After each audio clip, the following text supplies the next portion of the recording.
guys, welcome to my channel. Today we are going to learn about function overloading in Java. Before beginning this, please like and subscribe my channel Techno Mitra. Let's start with function overloading. What is function overloading in Java? Basically, function overloading is something like, if I give you a real life example, like if you ask a boy to go in the sun or go in the daylight and bring that flower from a tree. Okay, but when you ask the same boy or a person to go in the night and bring some flower from a tree, is the visibility will be same in both the situations, or will he able to see the particular flower and pick it from a particular plant or a tree? No, it will not be exactly the same. So this is known as function overloading. In the terms of Java, it's like we have to create a method that has the same name but different parameters and different definitions, and even the parameters and the data types will differ in this. Basically, it is a part of a polymorphism. If you remember, in the beginning we have learned the concept of polymorphism. Poly, that means many forms. If that something has many forms of its own. What happened due to this? It reduced the number of comparison and make the program fast and easy. Now it is used when objects are required to perform similar tasks but different input parameters. Okay, they have to do different work, but the input parameters may differ, maybe in the number or maybe in the type. In the type, in the sense data type, right? So method overloading differs in the type and the number of the parameters. Now I'll give you one example over here. If you see, we have to divide the number, okay, but over here I have made a method. This is data type, method name and parameters. Over here I have given the data type. This is a return data type. Okay, over here the parameters are int a and int b. So I am giving these two parameters. I have to divide a by b and the answer will come in the form of float. Maybe because if we divide, it will come in the form of float. In the another one, we are doing the same work. If you see over here, we are doing the same work, but what we are doing, we are giving the parameter data type as float.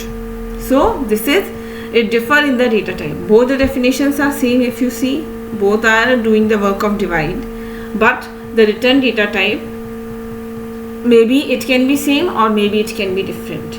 Over here it's like saying I can even take int ab, or in the another method I can even take int abc. So method overloading is something you are creating the method that has the same name but different parameters and different definitions, or maybe different parameters in the terms of type or the number of parameters.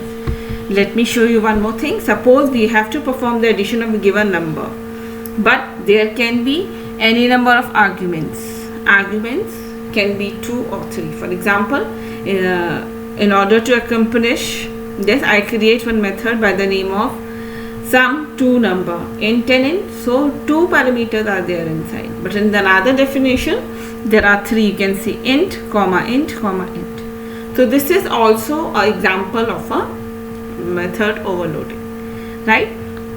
So let me show you like how it can be useful. It can be useful for the user in increasing the readability of data. That means it will be easy for you to see and to perform the operation. Over here you can see you are changing the number of arguments. You can see I have created a class sum. I have returned static. I hope you remember the static keyword. That is basically in which you don't have to create the object. You can directly call the method or the variable using the class name. I will show you in this code also, but let me explain. Over here, static int add, you are adding 2 numbers a and b. Both have data type int and the return data type is also int, and you are returning a plus b. In the other method, int add, but there are 3 variables, okay, int a, b and c. So if you see over here, the method name is add, method name is add, but the parameters are different. Over here there are 2, two in the sense A and B, and in the next one if you see A, B and C, that is also int, and you will return A plus B plus C. Now I am making another class in which I will be calling these. So I made public static void main string args. Over here I have to print this. So sum is the name of a class and the method name is this. So I wrote sum dot add, so it's int A and B. So add 1 and 1.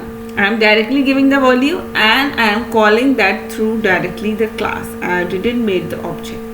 In the another one you can see system.out.println sum.add 1, 1, 1. So over here it will reference to this method.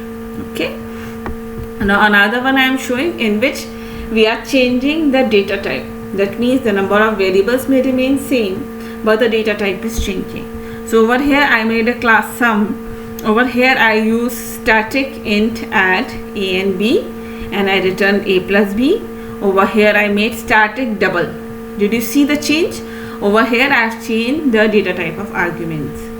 I have changed the data type. Okay, and over here again double A comma double B. It's not necessary over here. It's necessary that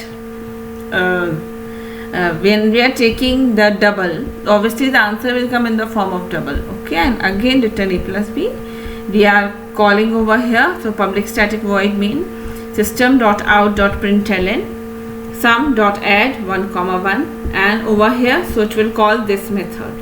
When I am using this line, so it is using sum is the name of a class because we have declared it as static. So add 1.3 and 1.6, that make it in the form of double.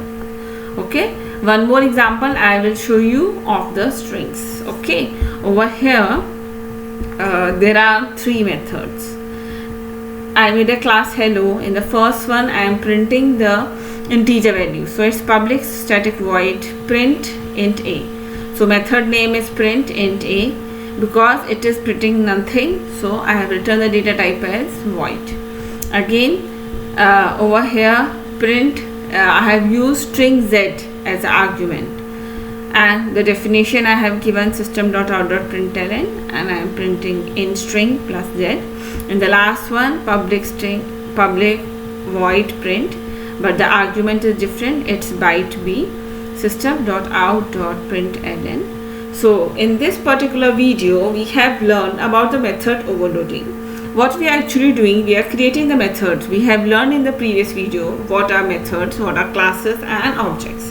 We have learned the methods, but over here we have learned a new concept, that is method overloading, where the same name is there with the different parameters and different definitions.